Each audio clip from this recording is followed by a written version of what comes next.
بسم اللہ الرحمن الرحیم۔ جدید سیکولر لبرل میڈیا اور اس کے زیر اثر سوشل میڈیا کے مشترکہ گٹر کی بدبو اور تعفن سے وہ خاتون اس قدر تنگ آئی ہوئی تھی کہ ایک طویل صبر آزما زندگی بلیک میلنگ اور اذیت سے چھٹکارا حاصل کرنے کے لیے ایک دم پھٹ پڑی کہ سب غلاظت اور گن تو میرے ہی ٹک ٹاک پارٹنر کا ہے۔ وہ سارے دانشور، صحافی، ادیب، حقوق نسواں کے NGO زادے جو مینار پاکستان کے واقعے کے بعد سے پاکستانی معاشرے کے خلاف ایک مقدمہ قائم کیے ہوئے تھے، ہر روز اسے بدنام کرتے تھے، ان سب کے منہ کھلے کے کھلے رہ گئے۔ گٹر جہاں تھا، بدبو کا سراغ بھی وہیں سے ملا۔ معاشرے کے ایک مخصوص طبقے کو ایک پلاننگ کے تحت میڈیا اور سوشل میڈیا کی چکاچون اور کارپوریٹ سرمایہ سے اخلاق باختہ بنایا گیا ہے۔ اس جدید طبقے کی تعداد پاکستان میں آٹے میں نمک کے برابر ہے، لیکن گزشتہ چند سالوں سے پاکستان کا مین اسٹریم پرنٹ اور الیکٹرانک میڈیا ان کی پشت پناہی کرتا چلا آ رہا ہے۔ مین اسٹریم میڈیا کچھ ایسی نادیدہ قوتوں کا یرغمال بن چکا ہے جو حقوق نسواں کے بظاہر ایجنڈے کے نام پر اس ملک میں فحاشی اور بے راہ روی کے کلچر کو نہ صرف فروغ دینا چاہتی ہے، بلکہ اگر کوئی اس بے راہ روی کے گٹر کی جانب اشارہ بھی کر دے تو فوراً تمام میڈیا، سوشل میڈیا اور سول سوسائٹی اس پر ایسے بل پڑتی ہے جیسے اس کی زبان گدی سے کھینچ لیں گے، آنکھیں پھوڑ ڈالیں گے اور ملک میں فحاشی، عریانی، بے راہ روی اور غلاظت کی نشاندہی نہیں ہونے دیں گے۔ اس کے لیے ایک لفظ یا تصور ایجاد کیا گیا ہے جسے مغربی زبان میں بلیمنگ دا وکٹم یعنی مظلوم کو ہی قصوروار ٹھہرانا کہتے ہیں۔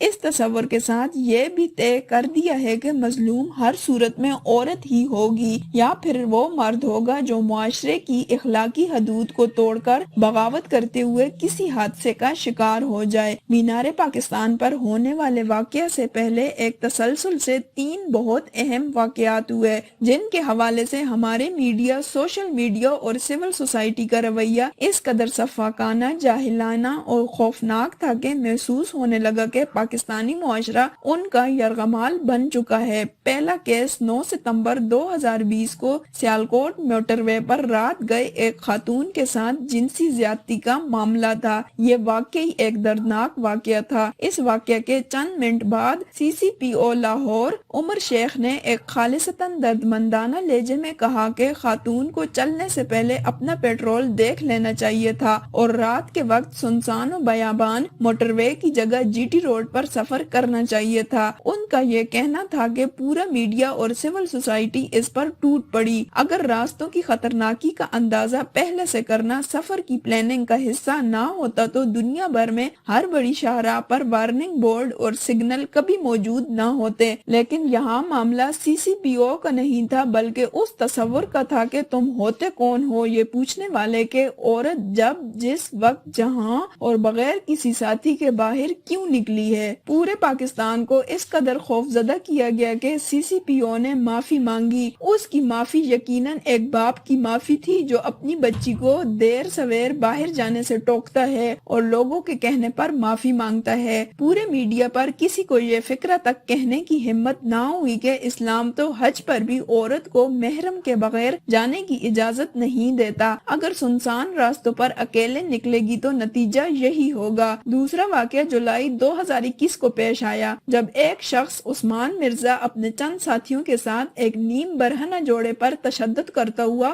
عورت کو سیکس کرنے پر مجبور کرتے ہوئے ایک ویڈیو میں دکھائی دیتا ہے۔ یہ جوڑا اس سے مسلسل بلیک میل ہوتا چلا آ رہا تھا اور اس طرح کے کئی اور جوڑے بھی تھے جو عثمان مرزا اور اس کے ساتھیوں کے بنائے گئے محفوظ مقامات پر عموماً چھپ کر دادے عیش دینے آیا کرتے تھے۔ یہ جوڑے ان ٹھکانوں کو ایک قابل اعتبار جگہ سمجھ کر آتے تھے۔ یہ ایک پورا گھن چکر تھا جس کی اصل بنیاد محفوظ اور خفیہ جگہ کی فراہمی تھی جہاں یہ جوڑے جاتے اور پھر ان کی بدنصیبی عثمان مرزا کی صورت انہیں گھیر لیتی۔ سکینڈل کے سامنے آنے سے لے کر آج تک میڈیا، سوشل میڈیا یا سول سوسائٹی کا رویہ دیکھ لیں، آپ کو کہیں کوئی شخص یہ گفتگو کرتا نظر نہیں آئے گا کہ اسلام آباد میں غیر قانونی اور غیر شرعی حرکات کرنے کے لیے جا بجا محفوظ ٹھکانے میسر ہیں اور یہ کاروبار زوروں پر ہے۔ اگر اکا دکا ایسی آواز میڈیا پر سنائی بھی دی گئی تو فوراً جدید سیکولر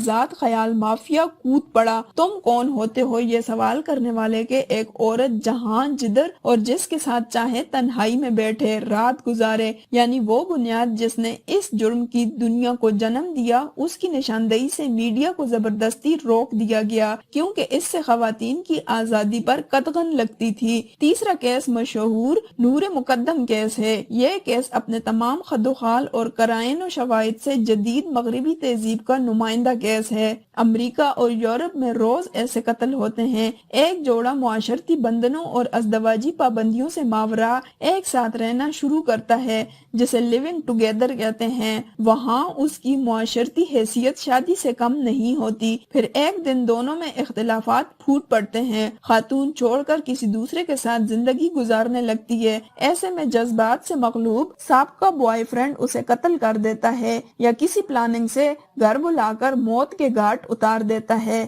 ایسا دوسری جانب سے بھی ہوتا ہے، یعنی سابقہ گرل فرینڈ بھی اس کے گھر جا کر یا اسے گھر بلا کر قتل کر دیتی ہے۔ اس قتل و غارت کو جذباتی جرم کہا جاتا ہے۔ دنیا کے ہر جدید مہذب سیکولر لبرل اور اخلاق باختہ معاشرے میں ایسے قتل روز ہوتے ہیں۔ مغرب میں صرف 10% عورتیں ایسی ہیں جو اجنبی مردوں کے ہاتھوں قتل ہوتی ہیں، باقی سب کو ان کے سابقہ شوہر، سابقہ بوائے فرینڈ یا موجودہ شوہر اور موجودہ بوائے فرینڈ موت کے گھاٹ اتارتے ہیں۔ نور مقدم کا کیس بھی ایسا ہی تھا، جس نے پاکستانی معاشرے میں پہلی بار یہ اخلاقی سوال اٹھایا کہ کیا ایک مرد و عورت والدین کی اجازت کے بغیر یا اجازت کے ساتھ معاشرے کی اخلاقیات کے برعکس ایک دوسرے سے ایک مکان میں تنہا مل سکتے ہیں اور اکٹھے رہ سکتے ہیں، لیکن پورے ملک میں کسی کو یہ سوال اٹھانے کی جرت نہ ہو سکی۔ نور مقدم اس گھر کو ایک محفوظ ٹھکانہ، آسرا اور بسیرا سمجھ کر آیا کرتی تھی، اور اس دن بھی ایسا ہی تھا۔ ایسے میں لڑائی کے دوران کوئی بھی ایک دوسرے کو قتل کر سکتا تھا۔ اگر نور مقدم پہلے سے غصے میں ہوتی تو ہتھیار ساتھ لے جاتی، لیکن دوسری جانب غصہ، نفرت اور پلاننگ زیادہ تھی، اس لیے قتل ہو گئی۔ چوتھا کیس مینار پاکستان والی عائشہ کا ہے، جس نے تنگ آ کر جب زبان کھولی تو سیکولر لبرل مہذب دنیا کا گٹر ابل پڑا۔ وہ صحافی اور دانشور جو اس پاکستانی معاشرے کے لٹ جانے پر ہر روز نوحہ کے نعت تھے، ان کے منہ پر زوردار تمانچے رسید ہوئے۔ یہ معاشرہ ابھی تک صاف ہے، ابھی اس میں گٹر کے پانی کی ملاوٹ شروع ہوئی ہے، اسے ابھی سے نہ روکا گیا تو پھر پورا معاشرہ تعفن زدہ ہو جائے گا، اور سب سے پہلے ان ہی لوگوں کے گھر اجڑیں گے جو ایسے آزاد ماحول سے زیادہ محبت رکھتے ہیں۔